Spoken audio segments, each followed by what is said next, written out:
dans la langue de communication de masse, qui est le Wolof. Mais notre objectif, c'est que l'ensemble des langues codifiées puissent accéder aux ressources. Maintenant, c'est facile. La voix est là, les textes sont là. Il suffit juste de doubler les voix dans les différentes langues qu'il y a. Et le doublage est quelque chose que nous maîtrisons ici au Sénégal. Quelles sont les prochaines étapes de cette initiative?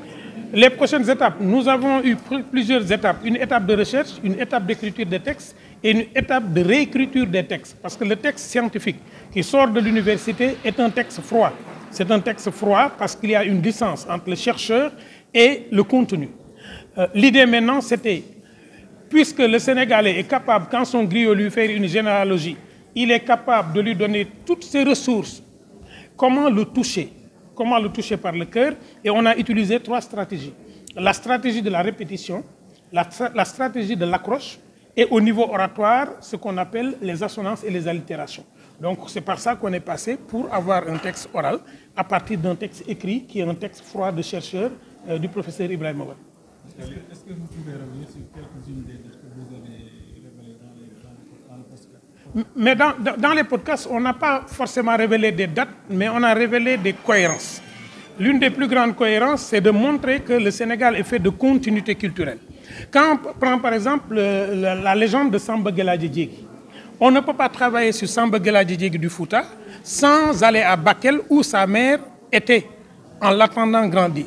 Mais on ne peut pas travailler sur Samba Gueladi Diégui sans aller à Koli Tengala. On ne peut pas aller à Koli Tengala sans aller à sa maman. Et aller à sa maman, c'est aller à son père, Soundiata Keïta.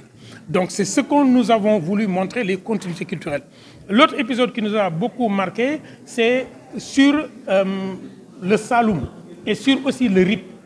En travaillant sur Maba Diakhouba, on se rend compte que Maba Diakhou est de Ndiogouba, mais Maba Diakhou est de Diakhou Dieye. Et que une de ces femmes était aussi de la famille de Albouri Ndiaye. Et on comprend mieux pourquoi Lat Dior était allé voir Maba Diakhou et que le Sérère ne peut pas aujourd'hui dire c'est Maba Diakhou qui s'est battu contre mes ancêtres et le Peul dit c'est mes ancêtres qui ont battu Maba Diakhou parce que de Diakhou Dieye, on a un lien entre les Sérères et les Peuls et de Ndiogouba, on a un ancrage dans le milieu. En travaillant sur Serigne Touba, exactement, on a la même chose. On se rend compte que Serigne Touba et Mam Aladji Malik ont le même ancêtre, mais c'est un ancêtre sur 2 générations. Donc ce sont ces choses-là qui nous ont le plus impacté et nous pensons que tout le monde va aimer ça. Pour l'instant, on a 32 qui sont déjà montés, diffusés. On a en 2 langues. On a des textes qui sont déjà finis et le studio est déjà prêt. Donc nous allons continuer. Notre objectif, c'est d'aller à 100 podcasts. Parce qu'au tout début, c'était prendre les différents volumes de l'histoire générale du Sénégal et les mettre en podcast.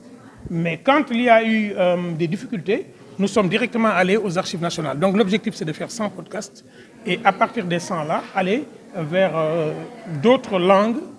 Et après, si les moyens suivent, pourquoi pas infiniment, parce que ce que nous faisons aujourd'hui sera l'histoire dans 2 semaines ou dans 3 semaines.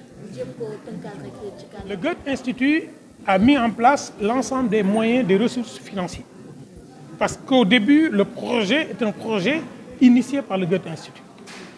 Mais dans le cadre de ce projet-là, Kër Leyti n'est pas employé par le Goethe Institut. Il est un partenaire qui apporte autant de ressources que le Goethe Institut. Les archives nationales ne sont pas payées par le Goethe Institut. Ils apportent la ressource de l'État du Sénégal. Donc on a 2 États qui se rencontrent, le Goethe Institut représentant la République fédérale d'Allemagne et les archives nationales dépendant du secrétariat général du Sénégal, du gouvernement du Sénégal, et un opérateur culturel privé, la société civile privée, c'est Kër Leyti. Donc il n'est pas question d'argent, il est question d'apport mutuel et de rencontre.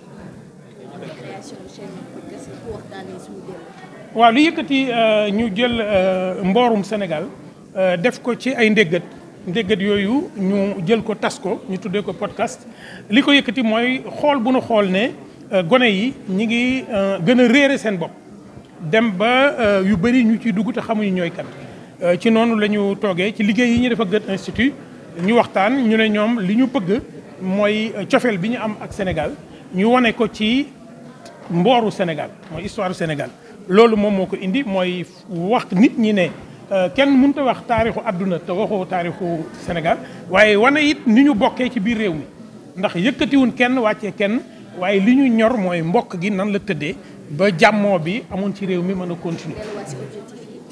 waaw li ñu yëkkati bu njëkk bi mooy sunu gone yi bu nu demee ci internet fekk fa lun moom ñu wax leen ñooy kat ndax nag kuy seen waa kër tëgg doo seetaane te ñun dañu dugg ci internet bi rek suñu gone yi am boppu jàmbur te ku tukkee boppu jàmbur nag da nga jëf-jëfi jàmbur. beneen bi ci topp mooy fi nga xam ne fa la gone yi dem muy centre culturel yi bu nu demee ñu fekk fa seen aada ak seen cosaan. beneen objectif bi mooy jàngale ci lu gàtt ndax nit ñi amatuñu jot léegi nag ci fukki minute nan la ñuy tënkee loo xam ne ku ko bëgg ku ko gis di nga dem gëstu jiwaat nga gëstul sa bopp ngir xam sa bopp. waaw ci njëlbeen gi ci tubaab lañ ko def ak ci wolof tubaab ndax mooy làkk wi nga xam ne moom la ñu gaaral suñu këyit suñu këyitu judd ak suñu lu ne ci tubaab lañ ko def. beneen bi nag wolof bi nga xam ne bu nu tax ku taseeg sa morom te xamoo ko moom nga koy làkk ku arrêté taxi te xamoo fu taxi bi jëm moom nga koy làkk ci dugg ci bitig te xamoo borom bitig bi lan la wolof nga koy làkk ñu ne kon nan ko dooree ci noonu lal ko nag ngir indi yeneen làkk yi buñ ko mënee. waaw ndéggat yi mi ngi toll ci fanweer ak ñaari ndéggat la ci wolof ak ci tubaab kon boo ko boolee mboole seen da lay jox juróom benn fukki ndéggat ak ñeent yoo xam ne yëpp mat nañ nag di wax ci taarixu Sénégal bi. est-ce que mën nga ñëwaat ci yenn épisode yoo xamante ni jot nga ko ci fësal. waaw li ñu moom daal fësal nañ ci taarixu nit fësal nañ ci taarixu réew mi maanaam wax nañ ci Sénégal ni ñu ko tëggee histoire Sénégal wax nañ tamit ci mag ñu baax ñi fi nekkoon. waaye nag li